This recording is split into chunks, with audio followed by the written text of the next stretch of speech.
interesante. Entonces, bueno, ni modo, pues están los que están.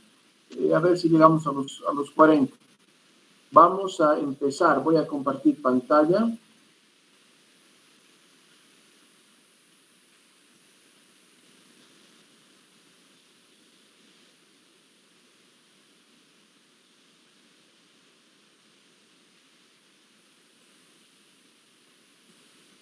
Me dicen si se ve.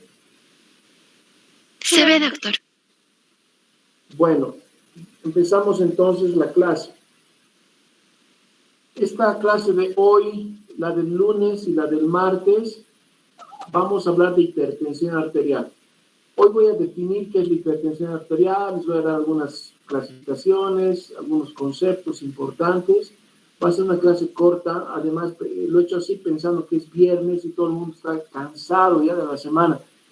El lunes vamos a hablar de tratamiento de la hipertensión. Me voy a dedicar a hablar de los diferentes fármacos antihipertensivos y el martes voy a hablar algo de síndrome cardiorrenal y alguna otra cosilla. ¿Está bien? ¿Están de acuerdo? Sí, doctor. Sí, doctor. Sí, doctor, perfecto. Excelentísimo. Muy bien. Entonces, a mí me toca hablar de hipertensión arterial. Hipertensión es una enfermedad que no es vista exclusivamente por el nefrólogo, pero muchos casos de hipertensión los tenemos que controlar los nefrólogos y también es visto por hipertensión. Pero si se ponen a pensar, hipertensión es tan frecuente que todas las especialidades deben conocer algo de hipertensión arterial, ¿no es cierto? Entonces, creo que un médico general debe reconocer, debe saber medir la presión, debe saber interpretar la presión, debe saber causas secundarias de hipertensión y también debe saber tratar la hipertensión, por lo menos las hipertensiones iniciales, esenciales, ¿no es cierto? Bueno, en ese sentido, a ver, vamos a ver. La presión arterial es un parámetro cuantitativo medido. No se olviden que la presión arterial, estimados estudiantes, es algo que podemos medir en un paciente. No es fácil la medicina. Y los signos vitales ahora los podemos medir. La presión arterial, la frecuencia cardíaca, la saturación de oxígeno, la frecuencia respiratoria, la temperatura. Y son los datos que nos van a decir qué está pasando con un paciente. Entonces, no son muchos los datos objetivos que podemos tener en un examen físico, pero la presión posiblemente sea el más importante. Se define hipertensión, ya van a ver las diferentes mediciones, se define hipertensión como una cifra de presión sistólica más de 140 y más de 90 de presión. Es una enfermedad crónica caracterizada por aumento de las cifras de presión arterial. Es asintomática y de fácil detección, porque la podemos medir. Pero fíjense esto, asintomática. El conocimiento popular siempre nos ha dicho que la presión tiene que estar relacionada con el dolor de cabeza, ¿no es cierto? Y hoy les digo que eso pasa en muy pocos pacientes, pero puede pasar, pero no es lo más frecuente. La mayoría de los pacientes son asintomáticos. Sin embargo, a pesar de que sean asintomáticos, si no se controla la presión, pueden tener graves complicaciones los pacientes, y puede ser hasta letal. Fíjese que la presión afecta entre una de cada 5 personas en el mundo, y a medida que aumenta la edad, más pacientes van a tener hipertensión. Esta estadística es del 2003, es antigua, pero creo que no he encontrado otra tan expresiva como esta. Y dicen, más o menos 58 a 65 millones de hipertensos hay en Estados Unidos. Por supuesto que han pasado muchos años y ahora deben ser casi 70 millones solo en Estados Unidos. Si alguien me puede decir cuál es la población de Estados Unidos, está alrededor de los 200 millones de personas. Entonces, si tenemos 70, estamos hablando de un tercio de la población es hipertenso. Fíjense la cantidad de hipertensos que hay. La hipertensión, hipercolesterolemia, tabaquismo, son 3 factores de riesgo principales para el desarrollo de arteriosclerosis. Y si hay arteriosclerosis, puede haber muerte, señores.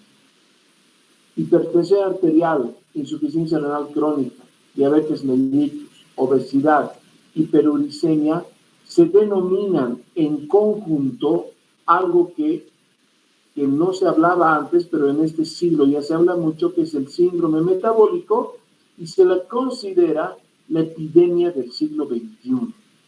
No se olviden de esto. Fíjense este estudio bastante interesante, donde buscaba la hipertensión arterial en diferentes poblaciones, en hombres y en mujeres. Estas poblaciones son los blancos no hispánicos, es decir, europeos, los no hispánicos negros, es decir, los negros, y aquí se tomó la población mexicana, pero son los latinoamericanos, ¿no es cierto? Entonces son distintas poblaciones. Fíjense el riesgo de hipertensión de estas poblaciones en relación a su edad, y definitivamente todas las poblaciones, pero un poquito más los negros, y sobre todo los negros afroamericanos, tanto en hombres como en mujeres, tienen más presión. O sea que casi se puede decir que es una constante la hipertensión después de los 60 años. La hipertensión es el principal factor responsable de los ictus cerebrales aterotrombóticos, es decir, de los accidentes o enfermedad cerebrovascular. Es el segundo responsable de los infartos agudos de miocardio. Es el tercer factor responsable de la enfermedad aterosclerótica obliterante de las extremidades. ¿Cuántos pacientes han perdido las piernas por un coágulo que tapa una arteria? Pónganse a pensar en eso, ¿ya? Por lo tanto, es un determinante crítico en el desarrollo del deterioro cognitivo cerebral. No sé si me entienden, pero ¿cuáles son las habilidades cognitivas que tiene una persona? Razonamiento, pensamiento, memoria, cálculo, y con las manos motricidad gruesa, motricidad fina, levantar el celular, poder presionar, pensar, llamar, recordar, etc. Entonces, la hipertensión puede provocar deterioro cognitivo cerebral importante, puede provocar insuficiencia cardíaca y enfermedad renal crónica. Fíjense que esto lo saqué del Guyton y me gusta mucho esta gráfica porque nos dice qué es la presión arterial. La presión arterial es la medición de la presión sistólica, que es la donde está aquí arriba, y diastólica en los grandes vasos. Y fíjense, se podría medir en aorta, nadie le va a poner un manguito a las personas, ¿no? En arterias grandes, como por ejemplo la arteria humeral o la arteria femoral en la pierna. La presión arterial debe ser medida correctamente y es realmente, esa es la recomendación importante. Ustedes tienen que aprender a tomar la presión, pero no solo es aprender a tomar, cómo colocar el manguito que tiene que estar a por lo menos 2 centímetros del pliegue del codo, con la flechita que tienen todos los tensiómetros. Si ustedes se fijan acá, dice brazo izquierdo, brazo derecho, que tiene que señalar a la arteria humeral. La arteria humeral pasa por el borde interno del bíceps, se superficializa en el codo, el estetoscopio debe ponerse ahí, siempre con el brazo a nivel del corazón. Por lo tanto la presión se puede tomar con el paciente sentado, el decúbito dorsal, etcétera. Casi me mato. Muy bien. Entonces, esto es importante. ¿Qué opinan ustedes de los tensiómetros habituales, que son los que nosotros aprendemos? Con estos tensiómetros, nosotros escuchamos con el tensiómetro, miramos la oscilación de la aguja y podemos también tomar el pulso, palpamos en algunas circunstancias.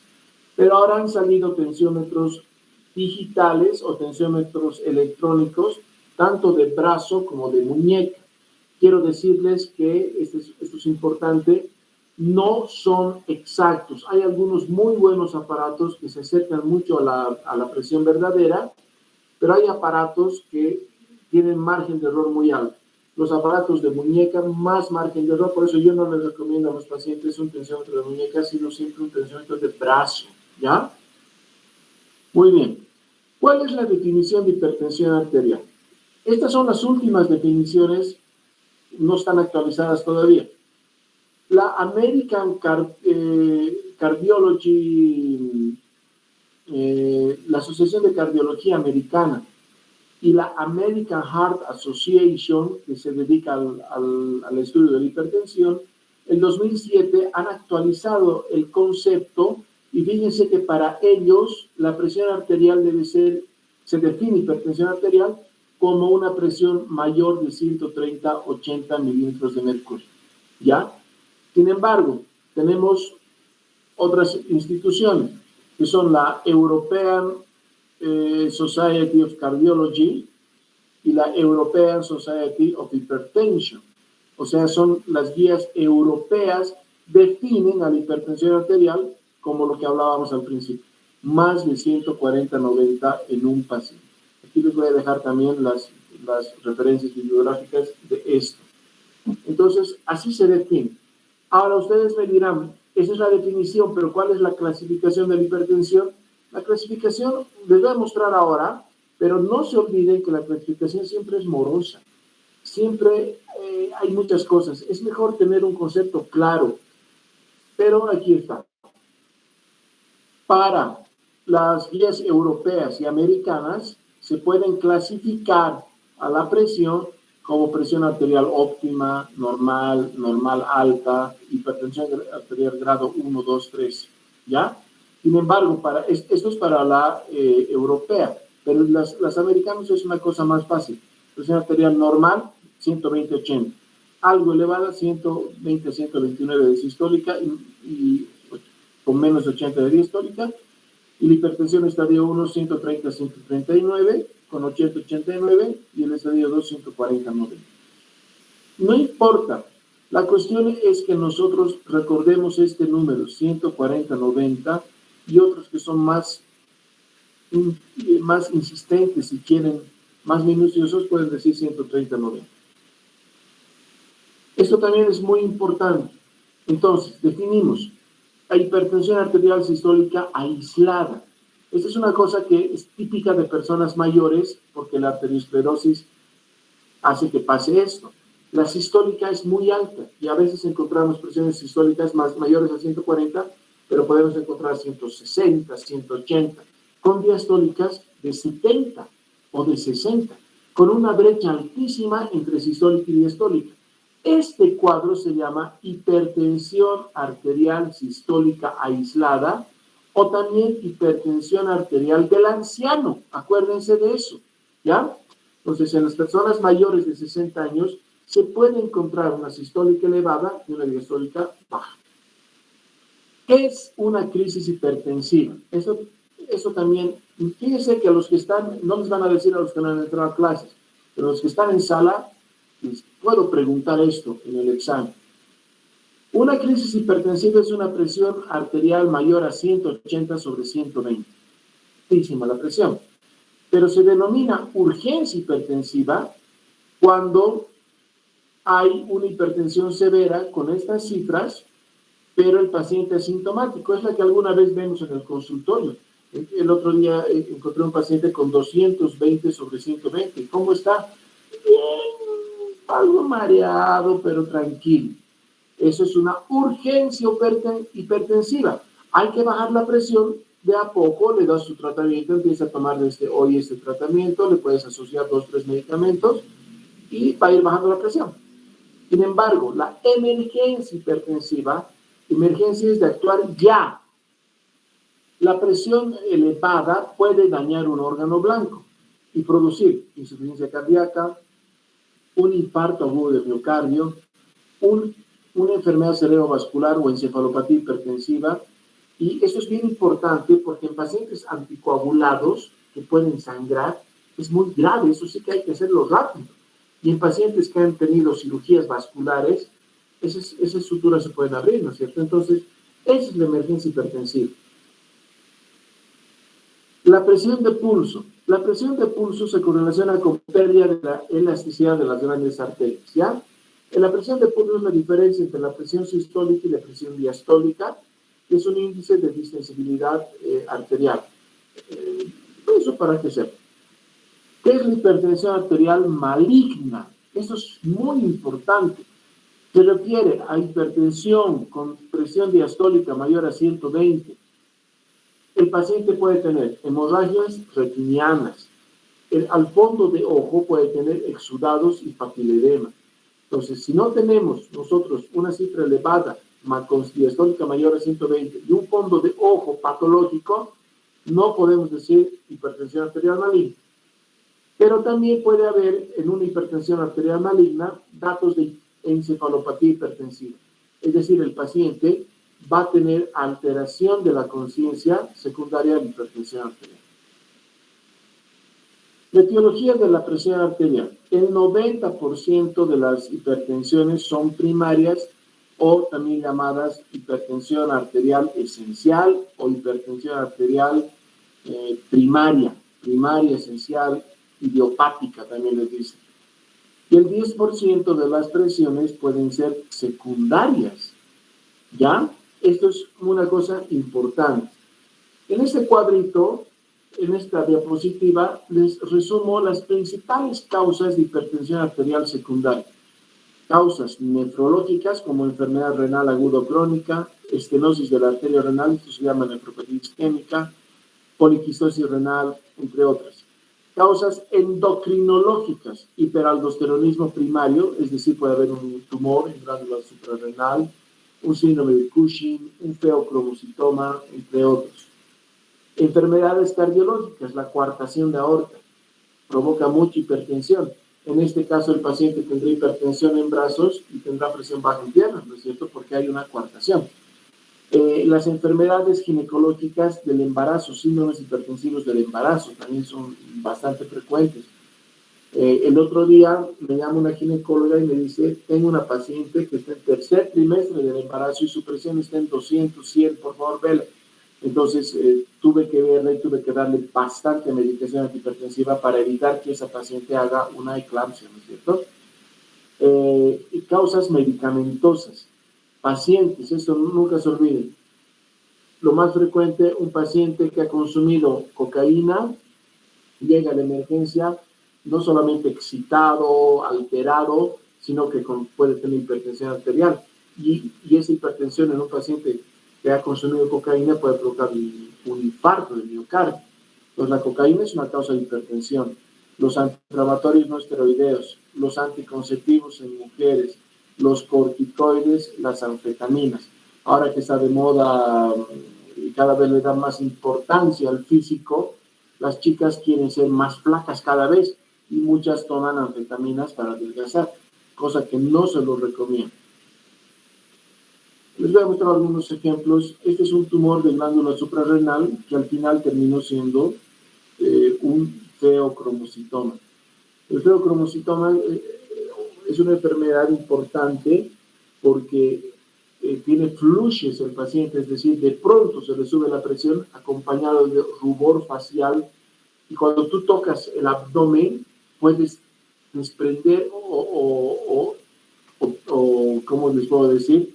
O desencadenar una hipertensión arterial. Entonces, cuando ustedes tengan un paciente joven, menor de 30 años, con hipertensión importante, siempre se debe realizar estudios secundarios, en este caso una tomografía con contraste de abdomen, y también puedes medir metanefrinas en orina, ¿no? Que son típicas del feocromocitoma. Esta es la hipertensión arterial renovascular. Fíjense que este paciente tiene una arteria renal arrosallada, esto se llama displasia fibromuscular, ¿ya? típico del paciente joven. Pero en pacientes adultos mayores de 60 años y sobre todo diabéticos, por arteriosclerosis, las arterias renales pueden estenosarse. Eso es una placa de ateroma, y es la luz de la arteria. Entonces, este paciente tiene esta estenosis. Aquí se le ha dilatado con un balón de angioplastia, aquí se le ha colocado una stent. No sé si pueden ver ahí una mallita, y se pueden distinguir. ¿Ya? Enfermedad arterial o hipertensión arterial renovascular. Muy bien. Este es el consenso que salió en 2008, el consenso se llama Joint National Committee, que también lo hace la American Heart Association. Y aquí tiene hartas cosas que podemos ir viendo. Nos recomiendan inicio de tratamiento antihipertensivo en adultos de más de 60 años. Ellos recomiendan esto y creo que es una cosa importante. Si el paciente tiene más de 60, está sintomático, tal vez haya que esperar a que la presión suba de 150 a 90. ¿Ya? Si este grupo se consiguen cifras de presión arterial sistólicas menor a 140 y no hay efectos adversos, el tratamiento no precisa ajustes. Esto les digo porque en una etapa, hace unos 10 años, los estudios en ese momento, tal vez 10, 15 años, recomendaban que todo paciente deba tener presión arterial baja. Entonces, nosotros, obviamente, como siempre, hacemos caso a las recomendaciones internacionales, empezamos a dar tratamientos y pacientes que tenían 110/70, gracias al tratamiento antihipertensivo, 120/80, se caían y se fracturaban su cadera. Entonces, se sabe ya que una presión arterial de 130/80, 140/90, tal vez puede ser permisiva en mayores de 60 años. En mayores de 60 años también se recomienda, en menores ahora de 60 años, se recomienda tener la presión un poquito más baja, menos de 140/90. Para pacientes mayores de 18 años, pero son jóvenes, pero con enfermedad renal crónica y diabetes, la recomendación es menos de 140/90. Entonces, mucho depende del tratamiento. Cuando ustedes ven a una persona mayor de 60, 70 años, tal vez su presión óptima sea 140/90. Pero si tenemos un chico joven o menor de 60 años, y más aún si es menor de 30 años, aparte de investigar la hipertensión secundaria, tendrás que darle medicación para que su presión sea de 130/80 aproximadamente. Para la población, esto es bien importante. ¿Qué fármaco? Obviamente mañana, el lunes vamos a hablar de tratamiento, pero estos conceptos ya quiero dejárselos. Para una población que no sea de raza negra, recuerden al principio de la charla les he dicho que la hipertensión arterial en afroamericanos siempre es más grave. Para población que no sea de raza negra, se puede iniciar tratamiento con un diurético tiazídico, un antagonista de calcio, un inhibidor de la enzima conversora de angiotensina, que es un YECA, o un antagonista de los receptores de angiotensina 2, que es un ARA2. Pero pacientes de raza negra, que son más rebeldes al tratamiento, un diurético tiazídico o un antagonista de los canales de calcio. El paciente en esta raza presenta enfermedad renal crónica, se asocia un YECA o un ARA2. La asociación de medicamentos es muy importante en el tratamiento de la presión. A mí me decía un médico nefrólogo cuando hacía mi especialidad en España, me decía: Fernando, no te olvides que la presión debe controlarse con los fármacos que hagan falta. Esto es una cosa importante, ¿ya? Entonces, se pueden asociar medicamentos. Y esto lo que dice acá es, si en un mes no se alcanza el objetivo, le has dado una monodosis de algún tratamiento, se recomienda aumentar la dosis del fármaco o añadir otro fármaco nuevo. Esta última opción hay que valorarla si las cifras de presión arterial son mayores a 160/100. Y yo he visto pacientes, también me ha tocado dar medicación a pacientes, con un fármaco no se han controlado, con 2 no se han controlado, dosis plenas, con 3 no se han controlado y hasta 4 fármacos y a veces 5 fármacos para el control de la presión. Pero la recomendación es que no se deben utilizar nunca YECAs y ARAs al mismo tiempo. Fíjense este algoritmo de manejo de la presión. Adulto mayor de 18 años con hipertensión. Lo primero que hay que hacer es cambio en el estilo de vida. Eso vamos a hablar en un ratito. ¿Ya? Si el paciente es diabético o no diabético. Si es no diabético, pero no diabético o no tiene enfermedad renal y es mayor de 60, este es el gol que nosotros queremos, el objetivo. Y si no tiene diabetes, no tiene presión arterial elevada y es menor de 60, 140/90. Fíjense, si estos pacientes no son negros, todos estos se le puede utilizar como inicio de tratamiento, un diurético tiazídico, un IECA-UNARA, un calcio antagonista, solos o combinados, menos IECA-SARA, ¿no?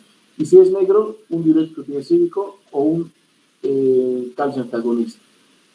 Si por el contrario, acá tenemos un diabético o un paciente renal crónico, no importa la edad, la presión siempre debe ser menos de 140/90. Ese es el objetivo. Muy bien. Cuando nosotros hablamos de cambios en el estilo de vida, esto es lo que intentamos hacer. Primero, a un paciente hipertenso que ya le has diagnosticado en 3 oportunidades en la consulta, 3 oportunidades diferentes, cifras de presión arterial mayores a 140/90, entonces se ha diagnosticado la hipertensión. En estos pacientes, la terapia no farmacológica es importante. Restricción de sodio, reducción de peso en pacientes sobrepeso y obesos, evitar exceso en el de alcohol y hacer ejercicio aeróbico regular. Eso es lo que nosotros denominamos cambios en el estilo de vida. Aplicar estas modalidades no implica ningún riesgo al paciente y además debemos pensar que muchos bajan de control la presión y eso es un costo mucho más bajo. ¿Por cuánto tiempo tenemos que hacer estos cambios en el estilo de vida? Más o menos, yo les diría que eso va entre 1 mes a 2 meses, ¿ya? Ahora, esta diapositiva también es importante. ¿Quiénes deben ser tratados? Y fíjense esto para llamarles la atención.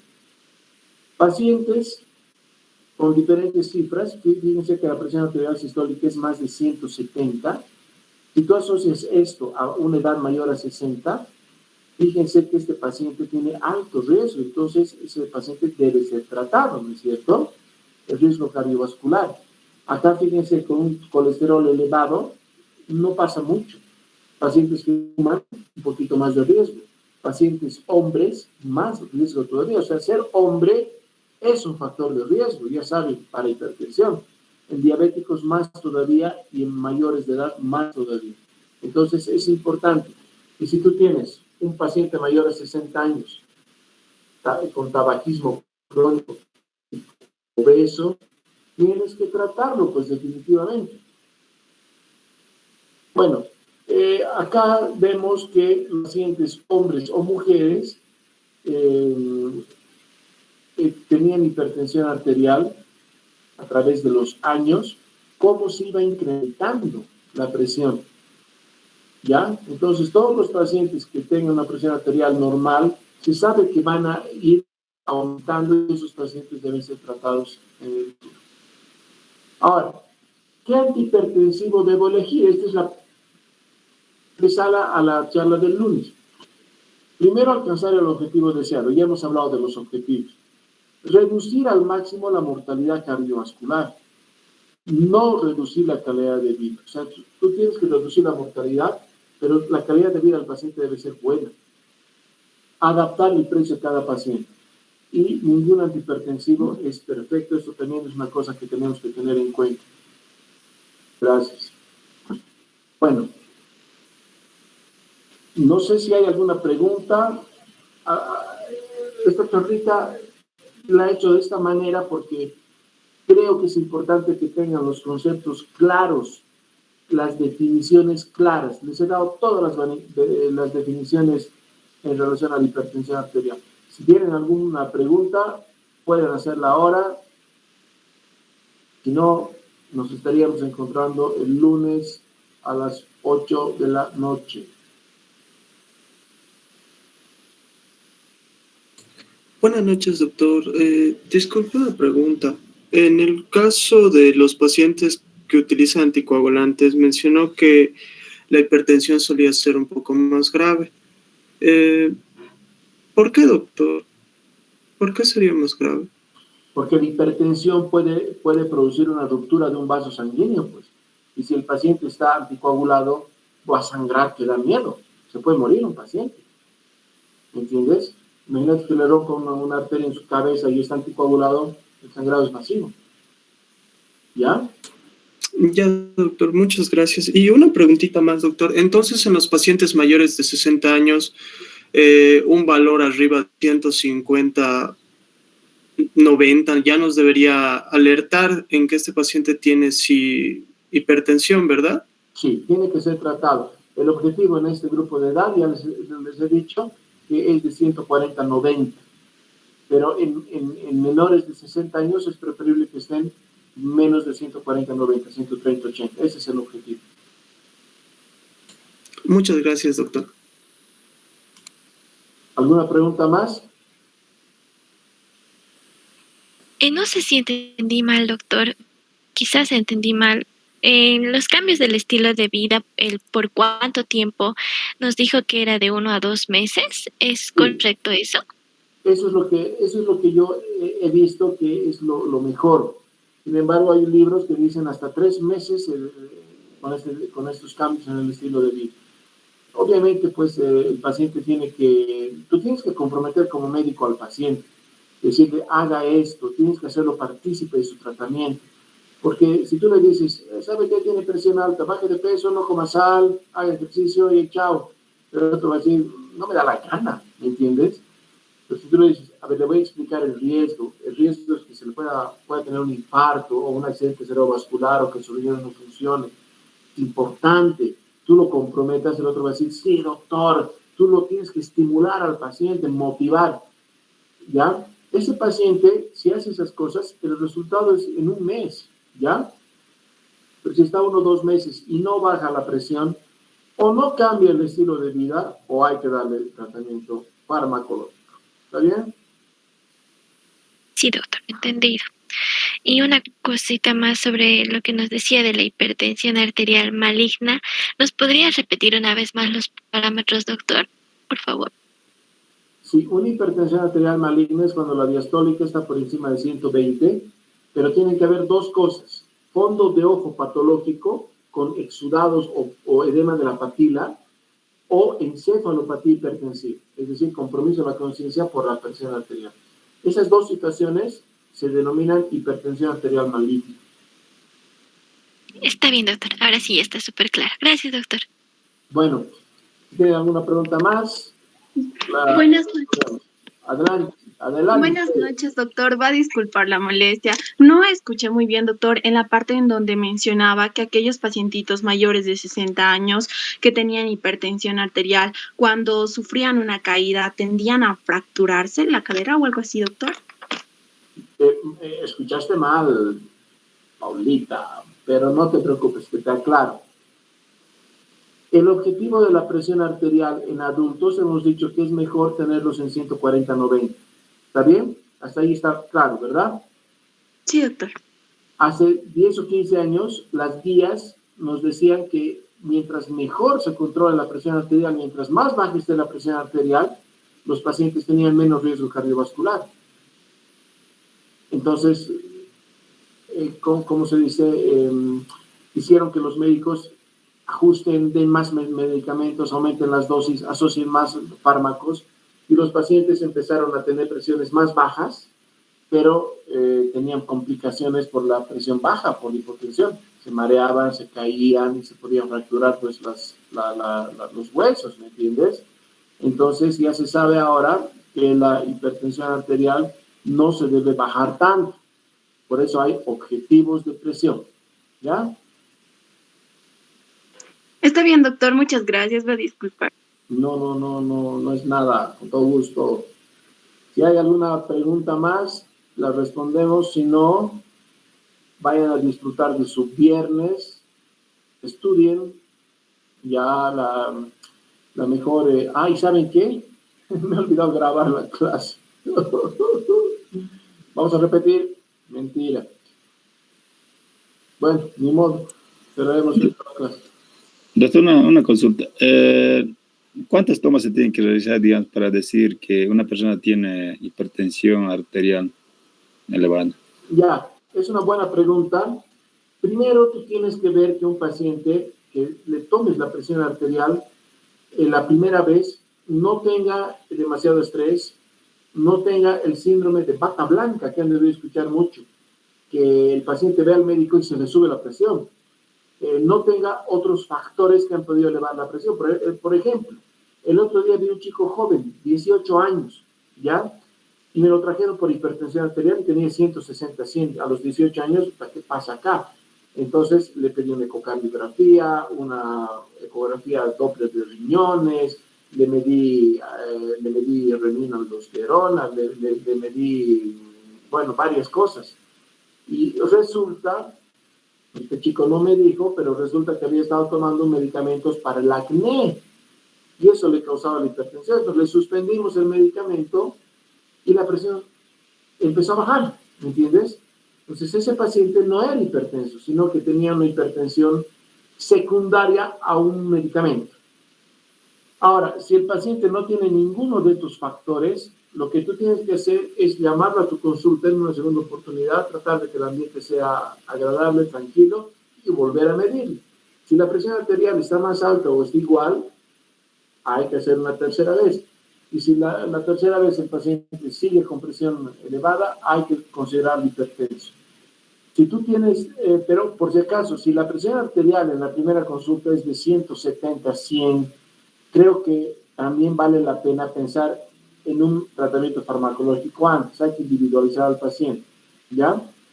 Y si tú tienes dudas de que sea hipertensión de bata blanca o que el paciente sea demasiado estresado o esté demasiado ansioso o no sabe si ha tomado medicamentos, hay una cosa que se puede hacer que es pedirle al paciente el MAPA, que es el monitoreo ambulatorio de la presión arterial, que es un aparatito, es un manguito de presión que se pone en el brazo y con un aparatito que mide la presión cada 30 minutos en su ambiente, en su casa. Entonces tú agarras la tarjetita que tiene el aparato, pones a la computadora y te da todas las presiones que ha tenido el paciente a lo largo del día. ¿Ya? Entonces, esta es otra técnica para definir si tiene o no tiene hipertensión arterial. No sé si te has respondido. Está bien, doctor, gracias. Doctor, Bueno, una pregunta más, perdón. Adelante. Mencionamos que la presión arterial óptima era menos de 120 sistólica y menos de 80, ¿no? Diastólica, perdón. ¿Hay algún rango? No hemos dicho eso. Eso he mostrado una clasificación donde decía eso, ¿ya? Pero lo que he dicho es que el objetivo de presión arterial en mayores de 60 es de 140 a 90, si no tienen comorbilidad. Y en menores de 60 es de más o menos 130 a 80. Les he pasado una clasificación de la presión donde decía presión arterial óptima, presión arterial normal, etcétera. Eso es solamente con temas de clasificación de la presión, pero para tratar ya tienes los objetivos. ¿Está bien? Sí, doctor, pero o sea, lo que me refiero a lo normal, o sea, lo que es lo normal, ¿no? De una presión arterial. Lo normal es pues 120, 80. Sí, eso me voy, doctor. O sea, una aclaración quisiera, porque hay algunos rangos, o sea, para valorar lo normal, o sea, siempre nos referimos que sea menos de 120, ¿no? La sistólica y la diastólica menos de 80. ¿Algún rango, por decir 110 a 80 o 100, 80, algún valor así exacto, normal? O solamente decimos menos de 120 sistólica es normal. Escucha, pequeño saltamonte. Está bien, doctor. Escúchame. La presión normal en un varón joven, 120-80. Que tú tengas 118 o 78, no pasa nada. Que tengas 110-70 en un varón delgadito, jovencito, no pasa nada. En una mujer va de la sistólica de 100 a 110 y la diastólica de 70 a 60. Eso es normal. Muchos de sus compañeros, ustedes son todavía jovencitos. Van a ver las chicas jovencitas, delgaditas, pequeñitas, su presión es 160, ¿ya? Obviamente la presión, a medida que va aumentando la edad, va aumentando la presión. Si tú tienes un niño de 10 años, su presión tiene que ser 90-60 o 80-60. Si tienes un niño de 5 añitos, su presión será pues 60-40 y por ahí van las cosas. No les quiero dar datos exactos ahorita de los niños porque no me acuerdo, pero va por ahí. Pero en un adulto normal, de peso estándar, la presión va en esos rangos, entre 110 a 120 para el hombre y de sistólica y 70-80 de diastólica, y en la mujer de 100 a 110 de sistólica y 70-80 de diastólica. ¿Ya? ¿Está bien? Sí, doctor, gracias. No, está bien, tranquilo. Doctor, una pregunta, por favor. Adelante. En la hipertensión sistólica aislada, ¿podremos encontrar algún patrón que se vea en el electrocardiograma? No. No, porque no hay un patrón exacto para la hipertensión sistólica aislada. Pero lo que se ve en el electrocardiograma en hipertensión crónica de larga data es hipertrofia del ventrículo izquierdo. Pero algo que sea exactamente un dato, una señal para decir sistólica aislada, no. Además, no te olvides que estos pacientes tienen pues edad avanzada, ¿no? Entonces, eso es lo que tienes que ver. Pueden tener hipertrofia del ventrículo izquierdo. Está bien, doctor. Gracias. Bueno, muchachos, me agrada que participen, que pregunten. Siempre les digo a los estudiantes que rotan conmigo, este es el momento de equivocarse, porque cuando salgan médicos ya no van a poder equivocarse. O si se equivocan, ese error puede ser pues fregado para un paciente, ¿no es cierto? Muy bien, así quedamos. Que tengan un lindo fin de semana, estudien, diviértanse y el lunes nos estaríamos encontrando. Bendiciones para todos. Chao, muchachos. Buen fin de semana, doctor. Muchas gracias. Hasta el lunes. Muchas gracias, doctor.